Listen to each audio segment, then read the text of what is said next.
പത്മജ വേണുഗോപാലിനെതിരായ രാഹുൽ മാങ്കൂട്ടത്തിലിന്റെ പിതൃത്വ പരാമർശം തള്ളി രമേശ് ചെന്നിത്തല. രാഹുലിന്റെ പ്രസ്താവനയോട് യോജിപ്പില്ലെന്ന് ചെന്നിത്തല പറഞ്ഞു. അതേസമയം പറഞ്ഞത് കരുണാകരന്റെ മതേതര പാരമ്പര്യത്തിന് പിതൃത്വമെന്നാണെന്നും പത്മജ കേസ് കൊടുക്കുമെന്ന് പറഞ്ഞത് എന്തിനാണെന്ന് മനസ്സിലായിട്ടില്ലെന്നും രാഹുൽ മാങ്കൂട്ടത്തിൽ പ്രതികരിച്ചു. പത്മജ വേണുഗോപാലിനെതിരായി യൂത്ത് കോൺഗ്രസ് സംസ്ഥാന അധ്യക്ഷൻ രാഹുൽ മാങ്കൂട്ടത്തിൽ നടത്തിയ പിതൃത്വ പരാമർശമാണ് നിലവിലെ ചർച്ച. രാഹുലിനെ അനുകൂലിച്ച് നിരവധി പേർ രംഗത്തെത്തിയപ്പോൾ പരാമർശത്തെ പൂർണ്ണമായും തള്ളിക്കൊണ്ടായിരുന്നു ചെന്നിത്തലയുടെ പ്രതികരണം. രാഹുൽ മാങ്കൂട്ടത്തിന്റെ പ്രസ്താവനയോട് എനിക്ക് യോജിപ്പില്ല. അതെനിക്ക് യോജിപ്പില്ല.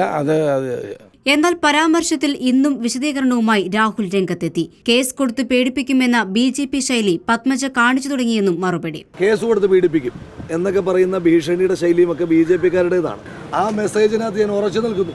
BJP-യിലേക്ക് പോയതോടെ കരുണാകരന്റെ രാഷ്ട്രീയ പാരമ്പര്യത്തിന്റെ പിതൃത്വം അവകാശപ്പെടാൻ പത്മജയ്ക്ക് കഴിയില്ലെന്നായിരുന്നു രാഹുൽ മാങ്കൂട്ടത്തിലിന്റെ പരാമർശം. റിപ്പോർട്ടർ, തിരുവനന്തപുരം.